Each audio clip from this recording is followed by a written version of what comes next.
किस तरह आती है सुनामी, कैसे बर्बाद कर जाती है लाखों लोगों की जिंदगी और घर, क्या कारण है सुनामी आने का, समुद्र में कितनी तेज रफ्तार के साथ उठती हैं लहरें, लास्ट सुनामी कब आई थी और कहां, सबसे खतरनाक सुनामी कहां आई थी और कितने लोगों की जान ले गई थी।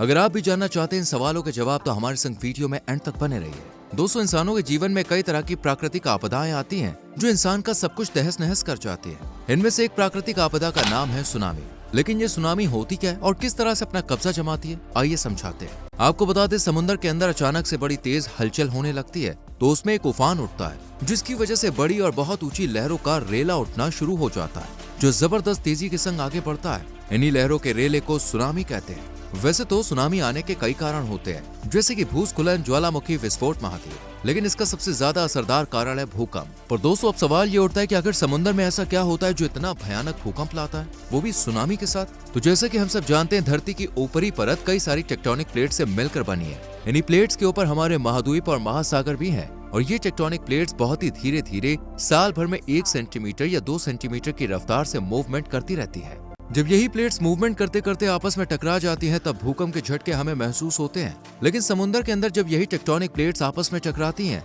तो एक प्लेट बहुत ही झटके के साथ ऊपर उठ जाती है जो कि समुद्र के अंदर वेव को जनरेट करती है। होता यह है कि ये वेव इतनी तेजी से ऊपर की तरफ उठती है कि इसमें बहुत ही भयानक एनर्जी होती है, लेकिन ग्रेविटी इन वेव्स को नीचे की तरफ खींचती है जिसकी वजह से ये लहरें फैल जाती है और समुद्र में चारों तरफ बहुत ही तेज रफ्तार से तीव्र इंटेंसिटी के साथ 500 से 1000 प्रति घंटे की रफ्तार से ट्रेवल करते हुए समुद्र तटों की तरफ पहुंच जाती है। इसमें इंटरेस्टिंग बात यह है कि जब भूकंप के झटकों की वजह से समुद्र में लहरें वर्टिकली मूवमेंट करने लगती हैं, तब समुद्र का पानी ऊपर उठता है और समुद्र तटों से पानी पीछे की तरफ जाने लगता है और ये इस बात का इशारा करती है कि अब बहुत ही भयंकर सुनामी आने वाली है। आपको बता दें, इस तरह की एक सुनामी साल 1958 में अलास्का में आई थी।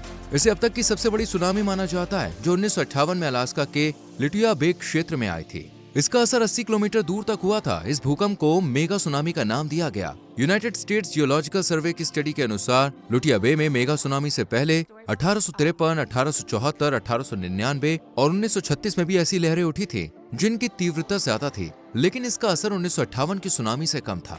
वहीं सुनामी ने कितने लोगों की जान ली, इसका आंकड़ा अभी उपलब्ध नहीं है। इसके अलावा भारत में सबसे पहली सुनामी साल 2004 में 26 दिसंबर के दिन आई थी और उस दिन बांग्लादेश और इंडिया का मैच था और महेंद्र सिंह धोनी के करियर का दूसरा मैच। भारत उस मैच में बांग्लादेश से बुरी तरह से हार गया था। उस वक्त पूरा भारत दुखी था, लेकिन तभी अचानक एक खबर ने लोगों को और भी ज्यादा दुखी कर दिया था। दरअसल उसी दिन इंडोनेशिया के उत्तरी भाग में सुनामी ने अपनी दस्तक दी थी। आपको बता दें, सुनामी की वजह था भूकंप जो हिंद महासागर में समुद्र के नीचे 9.1 से 9.3 की तीव्रता के साथ आया था और हिंद महासागर में पूरब की तरफ बढ़ा और सुनामी की लहरों को अपने साथ लेकर आया। सुनामी की लहरें तमिलनाडु के तट से टकरा गई और फिर क्या था, बस पूरे तमिलनाडु, पौंडीचेरी और आंध्र प्रदेश के तट पर तबाही मच गई। इस सुनामी की वजह से भारत में लगभग 11,000 लोग की मौत हुई और 6,000 लोगों को लापता बताया गया। लेकिन तमिलनाडु के ऑफिशियल डेटा के मुताबिक भारत में केवल तमिलनाडु के अंदर करीब 1 लाख लोग प्रभावित हुए थे।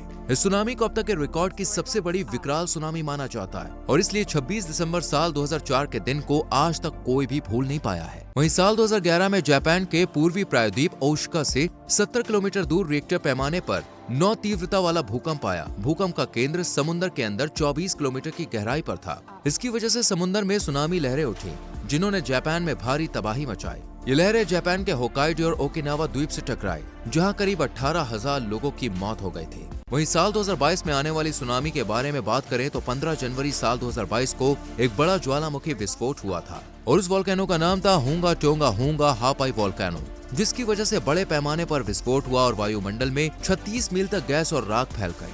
विस्फोट से उत्पन्न सुनामी टोंगान द्वीपों पर आई जो समुद्र तल से 65 फीट की ऊंचाई पर पहुंच गए, जिसके कारण सभी महासागर घाटियों में सुनामी दर्ज की गई। इस सुनामी से सबसे ज्यादा प्रभावित प्रशांत महासागर हुआ था, लेकिन इस सुनामी की वजह से किसी को कोई ज्यादा नुकसान नहीं हुआ, पर 4 लोगों की मौत हो गई और 1500 से ज्यादा लोगों को अपनी जगह छोड़ के जाना पड़ा। सुनामी लहरें प्रशांत महासागर के आसपास के तटों पर भी गिरी, जिससे 2 और लोगों की मौत हो गई। साथ ही फिजी, हवाई, चिली, कैलिफोर्निया, जापान, रूस और न्यूजीलैंड में भी नुकसान हुआ। ऐसा नहीं है कि सरकार ने सुनामी से लोगों को बचाने के लिए कुछ नहीं किया या सरकार ने अभी तक इसके बचाव के लिए कोई योजना नहीं बनाई, बल्कि सरकार ने साल 2004 में आई सुनामी के बाद साल 2007 में ITEWC केंद्र की स्थापना की, जो पूरे हिंद महासागर क्षेत्र के साथ साथ और भी महासागरों में होने वाली सुनामी और भूकंपों का पता लगाने में माहिर है। इतना ही नहीं, साल 2004 की सुनामी के बाद सरकार ने IOTWMS यानी कि Indian ocean tsunami warning and mitigation और intergovernmental coordination group ICG का गठन किया, जो सुनामी आने पर लोगों की मदद कर सके। इसके अलावा भी कई काम भारत सरकार द्वारा किए गए। उम्मीद करते इस वीडियो से आपको कुछ सीखने को मिला होगा। वीडियो को लाइक और शेयर जरूर करें और ऐसी और वीडियोस के लिए चैनल को सब्सक्राइब करके बेल आइकॉन प्रेस करें, जिससे आने वाली वीडियोस आपसे मिस ना हो। मिलते हैं आपसे अगली वीडियो में। Till then bye bye, take care.